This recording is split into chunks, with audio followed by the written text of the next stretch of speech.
Hey everyone, welcome back to my YouTube channel Yoni classes. कैसे हैं आप सभी? आई होप आपने अब तक फुल एंजॉय कर लिया होगा, बिल्कुल अच्छे से। वैसे मेरे को पता चल चुका है कि आप सभी के स्कूल्स दोबारा से ओपन हो गए हैं, तो एंजॉय करने का इतना टाइम तो नहीं मिला होगा, बट कोई नहीं। अभी रिलैक्स होके अपना टर्म 2 पर ध्यान हमें देना है। टर्म 2 के बाद यानी कि 12th क्लास क्लियर करने के बाद आपको क्या करना है? अपना इंजॉय ही इंजॉय करना है। कॉलेज लाइफ में तो बहुत मज़े आते हैं, सभी ने सुन रखा होगा। खैर, वो टॉपिक हो गया हमारा दूसरा। अभी बात करनी है हमें अपने टर्म 2 की। तो इस वीडियो में मैं आपको टर्म 2 यानी कि इंग्लिश जो है आपका सब्जेक्ट, इंग्लिश कोर का यहाँ पर सिलेबस भी बता दूंगी इस वीडियो में, और साथ ही साथ क्या बताऊंगी कि कौन सा जो सेक्शन है वो कितनी वेटेज रखता है। यानी कि लिटरेचर आपका कितने वेटेज है, कितने मार्क्स कंटेन कर रहा है, वहाँ से आपको कितने मार्क्स मिल सकते हैं। रीडिंग स्किल्स, पैटर्न, जो भी कुछ है वो इस वीडियो में आपको पता चल जाएगा। तो लास्ट तक देखना बहुत ज़रूरी है, एंड तक देखिएगा। न्यू है तो सब्सक्राइब कर लीजिए और लाइक कर दीजिएगा अगर वीडियो अच्छी लगे तो, और नहीं लगे तो डिसलाइक भी कर सकते हैं। बाय द वे, अगर आपको हमारा टेलीग्राम ग्रुप ज्वाइन करना है तो उसे भी जाकर ज्वाइन कर लीजिए। योनी क्लासेस के नाम से है, ठीक है। यहाँ पे स्पेलिंग मैंने लिख दी है, योनी क्लासेस। अगर सर्च करेंगे तभी भी मिल जाएगा, वरना लिंक जो है वो आपको डिस्क्रिप्शन बॉक्स में मैंने प्रोवाइड कर रखी है, वहाँ से जाके चेक करना बिल्कुल मत भूलिएगा। साथ ही साथ मैं बता देती हूँ, टर्म 2 का मैं आपका सिलेबस जो है वो कंप्लीट करा दूंगी इंग्लिश का, तो चैनल पर बने रहिएगा, ठीक है। अब बारी करते हैं अपनी स्टार्ट। तो आपका जो टर्म 2 है वो आपका सब्जेक्टिव आएगा, यानी कि डिस्क्रिप्टिव आएगा। सब्जेक्टिव का दूसरा नाम डिस्क्रिप्टिव भी होता है, मीन्स रिटन। आपको उसमें लिखना है, ठीक है। आपको यहाँ से बात ध्यान रखनी है कि पहले आपके थे एमसीक्यू।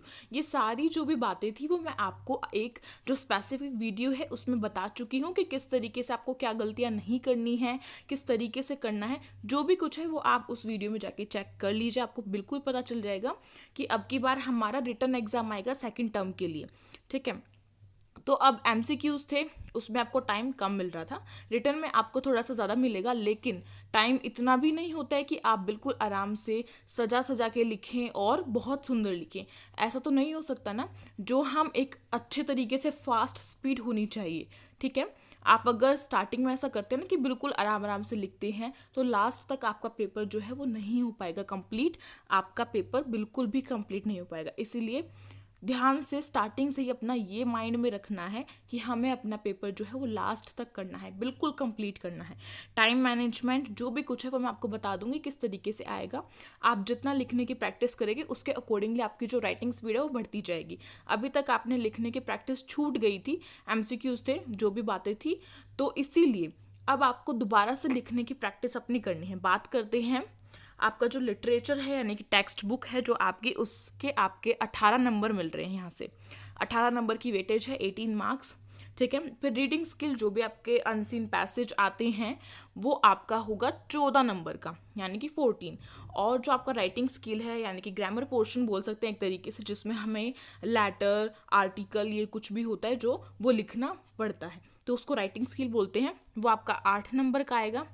और फिर आपका जो प्रोजेक्ट वर्क और वाइवास जो भी टीचर्स लेती हैं वो तो आपको पता है वो 10 नंबर के रहेंगे, क्योंकि डिवाइड हो गया था टर्म 1 एंड टर्म 2 में। तो टर्म 1 में भी 10 के थे और टर्म 2 में भी 10 का है। टोटल मिला के आपका 50 मार्क्स यहाँ से कंटेन करेगा, यानी कि जो आपका एग्जाम होगा इंग्लिश का वो कितने का होगा? वो 40 नंबर का होगा, ठीक है। 40 मार्क्स का होगा, लेकिन 10 नंबर आपके वाइवा या फिर प्रोजेक्ट फाइल जो भी कुछ होता है वो टीचर के ऊपर डिपेंड है कि वो कैसे करेंगी।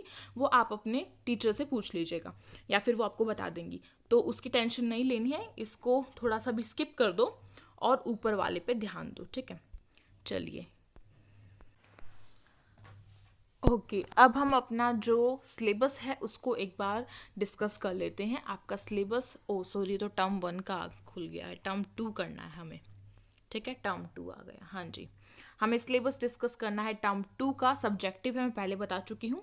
तो आपका सबसे पहले बात करते हैं आपकी बुक्स की, यानी कि आपका जो लिटरेचर है उसमें आपकी बुक्स में से कौन कौन से चैप्टर्स आएंगे वो। तो देखिए, आपका यहाँ पे जो फ्लैमिंगो बुक है, जो आपका यहाँ पे फ्लैमिंगो बुक है उसमें से, हाँ जी, तो जो आपका फ्लैमिंगो बुक था उसकी बात कर रहे थे, तो फ्लैमिंगो बुक में से आपका जो रेड ट्रैप है वो आएगा, यानी कि जो आपकी स्टोरी है, फ्लैमिंगो बुक की जो स्टोरी है उसमें से आपका रेड ट्रैप आएगा। चैप्टर और आपका इंडिगो चैप्टर आएगा, यानी कि 2 चैप्टर्स आ रहे हैं, ठीक है। और पोइट्री में यानी कि पोएम्स में आपका आएगा अ थिंक ऑफ ब्यूटी एंड दूसरा है आपका आंट जनफिर टाइगर, ठीक है। तो ये 2 पोएम आपकी आ रही हैं यहाँ से। नेक्स्ट आपका फिर विस्टास है।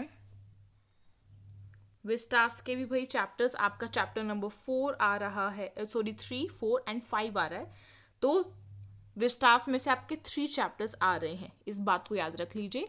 जो आपका फ्लैमिंगो बुक है उसमें से 2 चैप्टर्स एंड 2 पोएम्स, यानी कि 4 हो गया है टोटल करके।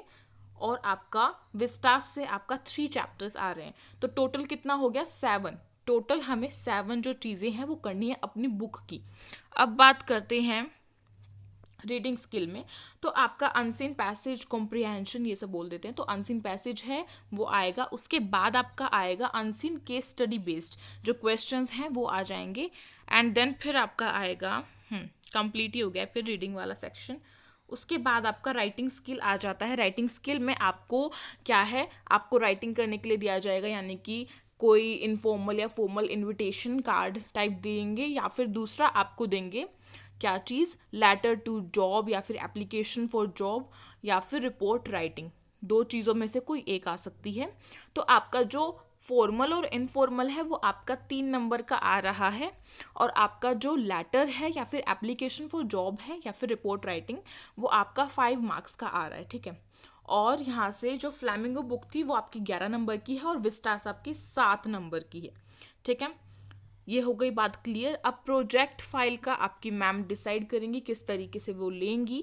जो भी कुछ है वो आप अपनी मैम से डिसाइड कर लीजिएगा, बात कर लीजिएगा, तो पता चल जाएगा। तो फाइल के बारे में तो मैं नहीं बता सकती हूँ अभी। बाय द वे जो आपका सिलेबस था वो मैं बता चुकी हूँ। आपका फ्लैमिंगो बुक से 2 चैप्टर्स आ रहे हैं, 4th and 5, ठीक है। और पोएम आपकी 4, 5, ठीक है। 4 हो गया फ्लैमिंगो बुक से, और आपका विस्टास से 3, 4, 5, ये 3 चैप्टर आपके आ रहे हैं। तो ध्यान से करके जाना है बिल्कुल हमें। और मैं आपको क्या करूँगी, इसके जितने भी जो एक्सप्लेनेशन वीडियोस हैं चैप्टर्स की वो आएंगी, तो उसके लिए बिल्कुल वेट कीजिएगा। ग्रामर पोर्शन भी मैं आपको करा दूंगी, क्योंकि हमें अब की बार लिखना है तो फॉर्मेट पता होना चाहिए, लिखना आना चाहिए। जैसा कि मैं स्टार्टिंग से ही बोल रही हूँ, राइटिंग स्पीड अपनी बढ़ाने की जितनी हो सके उतनी कोशिश करो, और उसके लिए आपको लिखना ज़रूरी है। कुछ भी लिखो बैठ के, अपना जो भी चैप्टर पढ़ा है उसकी समरी लिखो एटलीस्ट, बट लिखो। जितना लिखोगे उतनी आपकी राइटिंग स्पीड क्या होगी, बढ़ती चली जाएगी, और आप अपना एग्ज़ाम अच्छे से दे पाएंगे। टाइम मैनेजमेंट इसी को कहते हैं, ठीक है। तो आज के लिए इतना ही। वीडियो पसंद आई हो तो लाइक कर दीजिएगा, शेयर कर दीजिएगा अपने फ्रेंड्स में, ताकि वो भी सिलेबस को पता कर लें। और जो भी आपका सिलेबस है उसको क्या करोगे, अपनी नोटबुक में मार्क कर लोगे या फिर कॉपी में लिख लोगे, क्योंकि बार बार ये नहीं है कि आपको ये रट चुका है। एक बार लिख लेना उस कॉपी को और संभाल के रखना अपने लास्ट तक, जब भी आपका लास्ट होगा, ठीक है। तो मिलते हैं इसकी नेक्स्ट वीडियो में, तब तक के लिए good bye, take care, thank you so much for watching this video.